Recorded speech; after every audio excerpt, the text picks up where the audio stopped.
bother you. They never bother me. I feel happy and fine. It's Heidi Wong, and let's get into the story of Corey Richins, the author of a children's book aimed at helping kids deal with the death of a loved one, who was arrested in Utah yesterday for the murder of her husband, Eric. This mother of three was celebrated for a children's book she wrote about grief after her husband died. He was 39. It completely took us all by shock.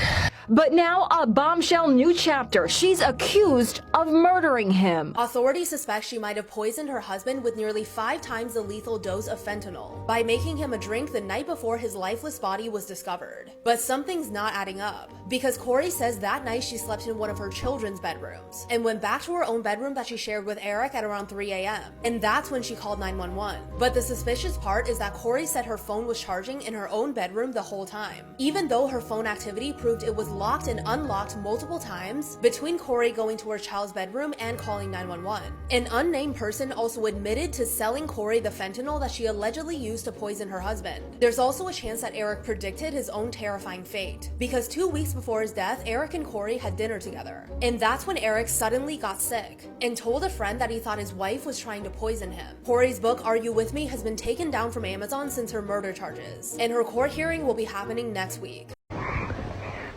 No.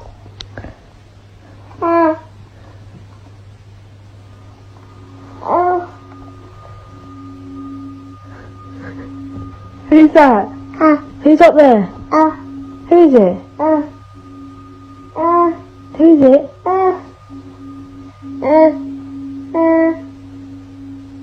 Who?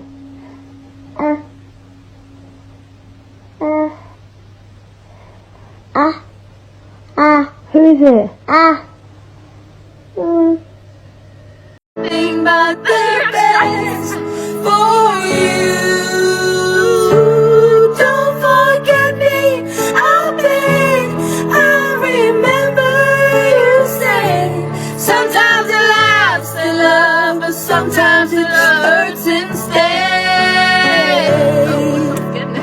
Never mind, I'll find someone like you. I wish nothing but the best for you too. Don't forget me, I beg. Creepy mysteries, deep sea creatures.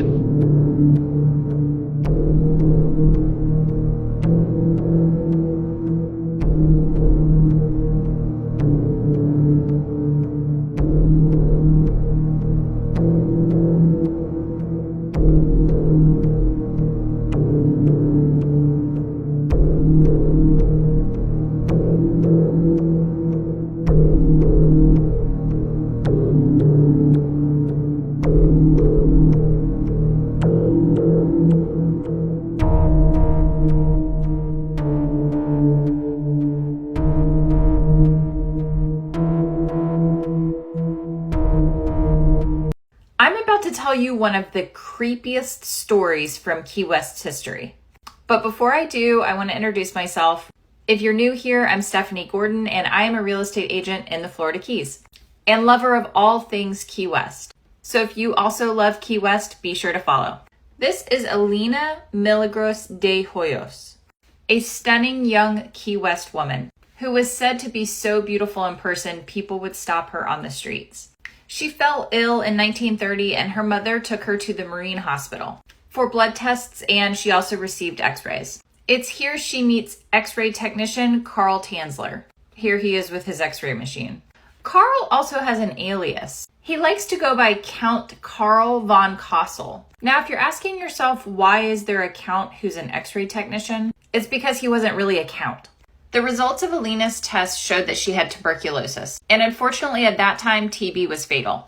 That doesn't matter to Carl, because the moment he laid eyes on Alina, he knew she was his soulmate, or so he thought. About 10 years before Alina was even born, Van Kossel says that one of his ancestors appeared to him in a dream and told him he would marry a young woman who looked exactly like Alina. So when she came into the hospital, he was convinced this was his soulmate and they were meant to be together. Not one to let a terminal diagnosis, a 30+ year age difference, or the fact that they were complete strangers stand in his way. He offers Alina's family experimental treatments that he says should save Alina's life. With the hopes of that being true, they give Carl the green light to perform these experimental treatments. For over a year, he performs these experimental treatments. Alina is dying and in agonizing pain. He also brings her perfume, jewelry, fruit, candy, and even a mahogany bed.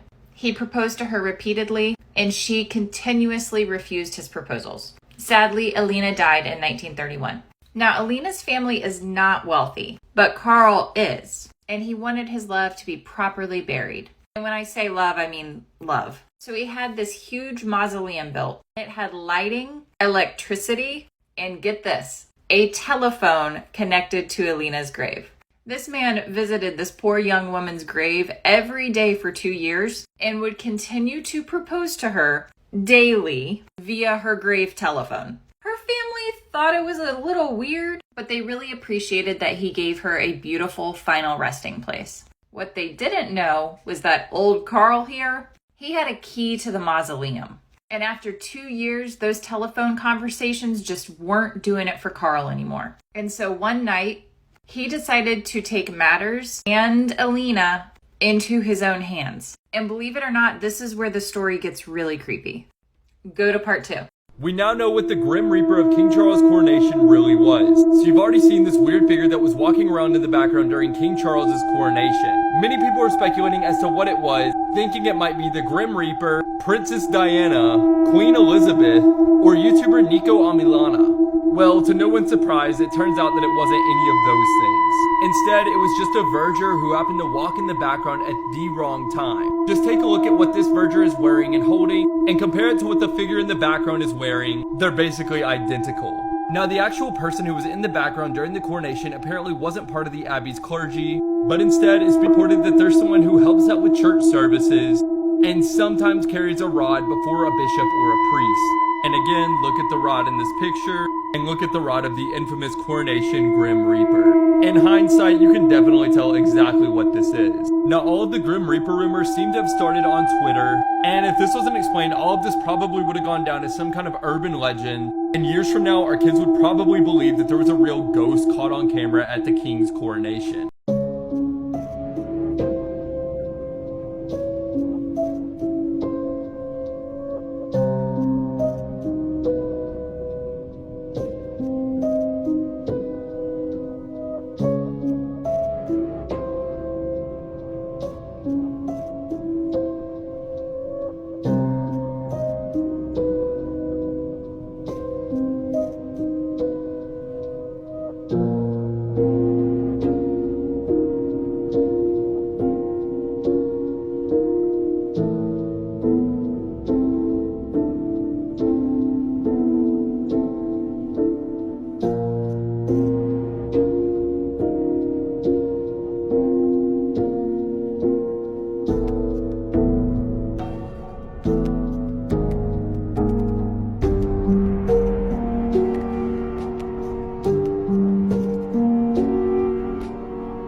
Have you ever seen the Texas Chainsaw Massacre? Surprisingly, no, bro. I know the killer's Leatherface and stuff like that, but I just never seen the movies. Alright, so Leatherface, right? He has a mask, right? But his mask is made of human flesh, right? Somebody's face. So basically this story right here is a real life case. His name was...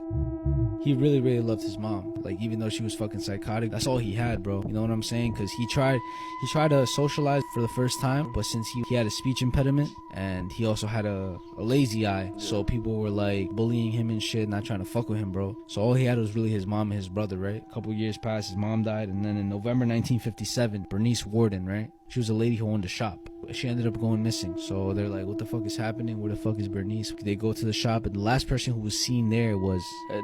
So the cop goes to his fucking house, bro. And then that's when they just see probably one of the most disturbing things that I'm about to talk about right now. First of all, they see a fucking mess. Then they see Bernice from her ankles and shit, obviously dead. They see a bunch of furniture and things made of human flesh. They see a lamp made of human faces. They see utensils made of human bones. His bed frame is decorated with human skulls. He also has a jacket made of human flesh. And then he made a suit with his mom's face. And he would wear it because he wanted to be close to his mom and shit. And the rest of the parts was just all from grave bodies. Let me see the pictures, bro. That's one, for example. What the let me see. No way this is real, bro. That's like a mock-up, bro. It's a mock.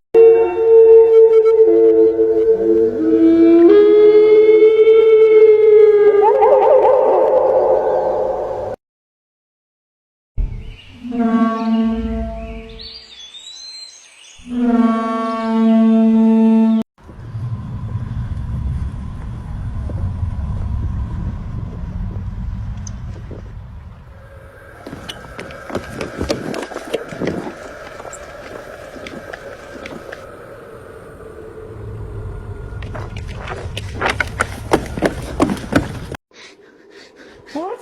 What's wrong with you?